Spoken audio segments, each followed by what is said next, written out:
Kwa hiyo tendo la ndoa ni hilo hilo, lakini lazima lifanywe kwa staili hii, lazima lifanywe kwa staili hii. Leo umekula chapati, kesho unakula skonzi, kesho kutwa unakula mandazi, kesho kutwa unakula nini, kwa unga wa ngano huo, lakini unapata ladha tofauti tofauti.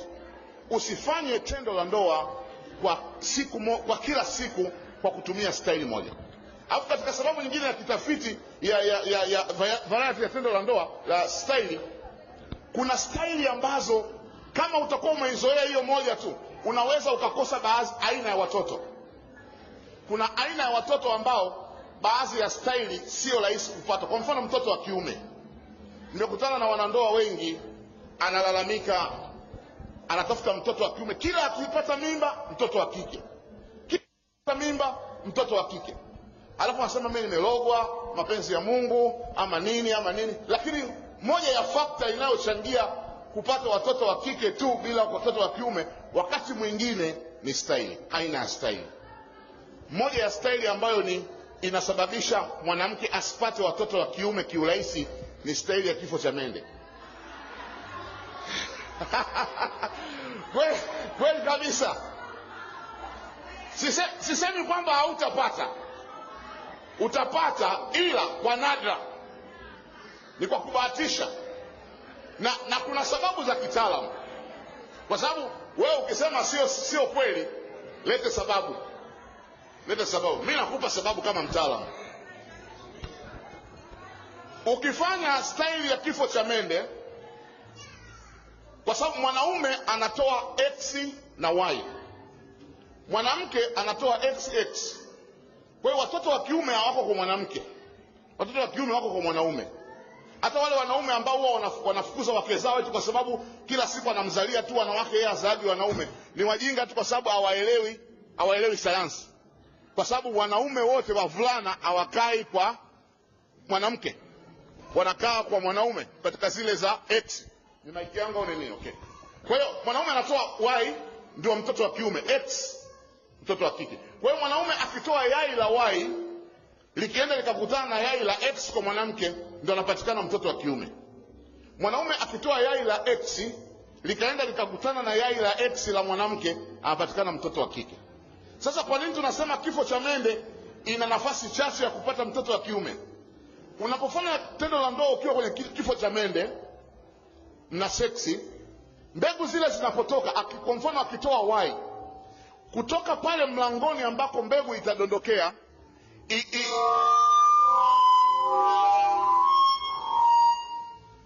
kutoka pale mlangoni ambako mbegu itadondokea kwenda mpaka kule ambako itakwenda kukutana na yai la kike la X la mwanamke, pale katikati kuna mazingira yake hayaruhusu mbegu za kiume kusafiri kwa muda mrefu kwa sababu ya ile acidic environment.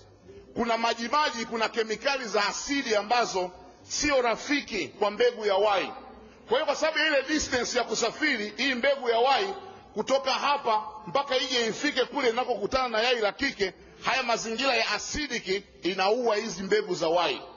Na mbegu za X zenyewe ziko strong kiasi kwamba zina uwezo wa kuvumilia ile acidic kwa muda mrefu mpaka kuja kufika kule kwenye yai la X nyingine. Ndio maana unakuta zikitoka X na Y zitaishia njiani kwa sababu ya ile mazingira ya acidic, haitafika kule.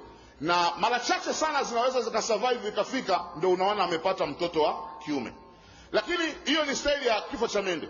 Staili ya chuma mboga, staili sasa ambayo inachangia kwa sehemu kubwa kuleta mtoto wa kiume, ni staili ya chuma mboga. Ile nilikuwa namuonyesha dada hapa. Dada unapiga magoti, unainama. Sasa ukiinama hapa, ina maana mwanaume akiingia, ukiinama ule uchi unapanda, kile kizazi kinapanda. Kwa hiyo anapoingia mwanaume, ile distance ya kutoka hapa mpaka kwenye yai inakuwa fupi, yani mbegu hazisafiri, haziendi mbali, kwa sababu tayari umeshainamisha uchi. Ina maana uchi umepanda, umezunguka nyuma, umepanda. Ina maana unapoingia mbegu zinamwagikia kutoka mlangoni, zinakutana na yai moja kwa moja, boy inakuwa limeshazaliwa. Lakini ukilala, maana yake ni kwamba itabidi zile Y zisafiri mpaka kuja kufika kule, zitakuwa zimekwisha. Kwa hiyo dada, jifunze staili mbalimbali ili uweze kupata sio tu raha, lakini pia aina ya watoto unaowataka kulingana pia na style. Kwa style ziko nyingi, tufanye style mbalimbali, isiwe style moja. Na jambo la 4, nakwenda kwa haraka sababu muda umeshaniishia. Jambo la 4, mwanaume anahitaji tendo la ndoa kwenye mwanga na sio gizani. Najua wanawake huwa hawapendi mwanga. Wanawake wanapenda tendo la ndoa kwenye giza. Lakini mwanaume hapendi tendo la ndoa gizani. Kwa hiyo mnapofika wakati wa kufanya tendo la ndoa, washa taa. Kama mwanga ni mkali, basi punguza. Aidha washa, kama mule ndani kuna master room, kuna choo mule, basi zima hii taa ya chumbani, washa ule mwanga wa chooni, fungua mlango, mwanga wa chooni upite paka pale ndani. Au washa TV, zima taa hizi, washa TV, angalau ndani ya chumba kule kuwe na mwanga. Kwa sababu mwanaume anahitaji tendo la ndoa wakati kuna mwanga. Kwa nini anahitaji mwanga? Kwa sababu msisimko ya mwanaume iko kwenye macho. Mishipa ya msisimko kwa mwanaume iko kwenye macho, tofauti na mwanamke. Mwanamke asisimki kwa kuona. Mwanamke anasisimuliwa sio na macho. Anayesisimuliwa na macho ni mwanaume. Akiona paja la mwanamke anashtuka mpaka huku kunashtuka. Akiona tako la mwanamke anashtuka mpaka huku kunashtuka. Ni macho ndio yameona. Lakini kinachomsisimua mwanamke sio macho. Mwanamke anasisimuliwa na close relationship. Mwanamke anasisimuliwa na ile hali ya mwanaume kumjali, kumuonyesha anamjali, kumuonyesha anampenda, kumuonyesha anamthamini. Love, care and concern ndio inachomgusa mwanamke, sio macho. Kwa hiyo mwanaume kwa sababu anasisimuliwa na macho, kwa hiyo anataka tendo la ndoa wakati wa mwanga. Anataka aone maziwa yanapotigishika. Kwa mfano ukitumia ile style ya kumkalia wakati ambako amelala chali, alafu wewe mwanamke unakuja unamkalia, unamfesi usoni, mnapoanza kushughulika ile, anataka aone maziwa yanavyokimbizana. Singida, Dodoma, Singida, Dodoma, Singida. Ile mkimbizano ule unaongeza msisimko. Hata kama uume ulikuwa unanyongea, akiona macho yake maziwa yanavyotingishika, tayari msisimko unakuwa umeongezeka. Anaongeza kasi katika tendo la ndoa.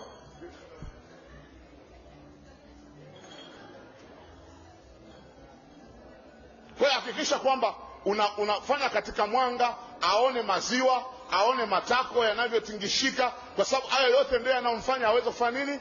Aweze kusisimka. MC ananiambia muda umeisha, lakini nataka nimalizie jambo moja la mwisho. Hili litakuwa la mwisho. Alafu mengine ukiyataka utanunua kwenye vitabu. Mwanaume anahitaji mwanamke aliye msafi. Usafi katika tendo la ndoa, usafi kwa ujumla. Wanawake wengi hawaogi, hawajiandaa, hawajisafishi mpaka wawe na safari. Kwa mfano kama ana safari, anashinda tu nyumbani, haogi, haoni haja ya kuoga, haoni haja ya kuvaa, haoni haja ya kupaka mafuta, anashinda tu na upande wa kanga mpaka awe anatoka nyumbani ndio atajiandaa atoke. Sasa unayemvutia yumo mule ndani.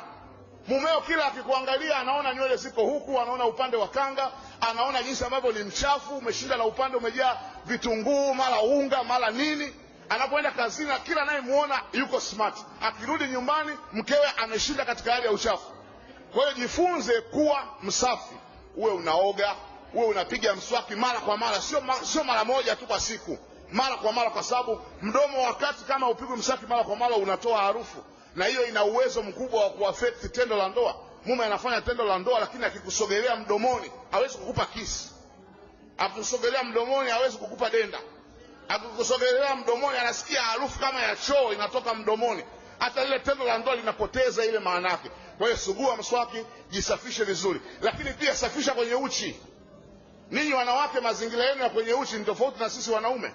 Sisi wanaume tukienda chooni tunakojoa, ukimaliza kukojoa unajikunguta tu mara moja, kila kitu kinakuwa kimeisha, unatoka, hatuhitaji hata leso.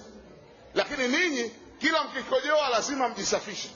Lazima mjimwagie maji kule. Kwa hiyo hakikisha kwamba tendo la ndoa halifanyiki kama hujaoga, kama hujajisafisha, na unajisafisha vizuri, sio tu juu kila mahali mpaka huko chini unahakikisha kwamba kumekuwa kusafi, kwa sababu kusiposafishwa hata huko chini kunatoa harufu. Lakini ukijisafisha huko chini, nitoe angalizo, usitumie sabuni. Wamama wengi sana mnafikiri kwamba ili kule ndani kuwe safi unajiosha alafu unajiosha na sabuni kule. Ni hatari sana kwa mwanamke kujisafisha na sabuni huku, kwa sababu sabuni ina kemikali, na kwenye uke wa mwanamke, kwenye uchi wa mwanamke kuna bakteria ambao Mungu aliwatengeneza kwa ajili ya protection, ndio analinda ule uchi usishambuliwe na bakteria wa nje. Sasa unapochukua sabuni na kujiingiza kule ndani, ina maana una zile kemikali zinaua wale bakteria kule chini ambao wanalinda ile ngozi ya uke. Na ndio maana wanawake wengi sana huwa wanashambuliwa na ugonjwa wa UTI usiopona. Kila siku anaenda anapata dawa, baada ya muda mfupi UTI inarudi, anapata dawa, baada ya muda mfupi UTI inarudi.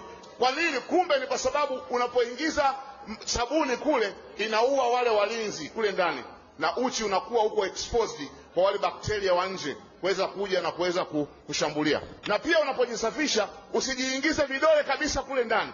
Unatakiwa kusafisha yale mashavu tu, lakini sio kuingiza vidole na kuanza kupasugua kwanza utapachugua, lakini pia unaweza bakteria wanaweza wakaingia kupitia vidole vigumu ambavyo unaviingiza kule.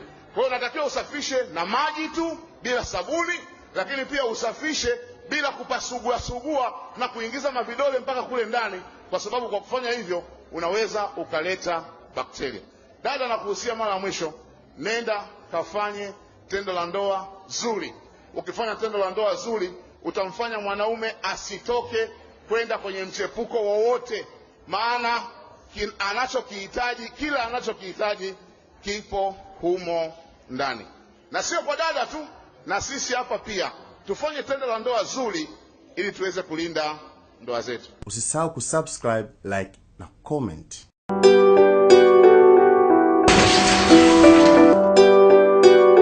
Usisahau kusubscribe, like na comment.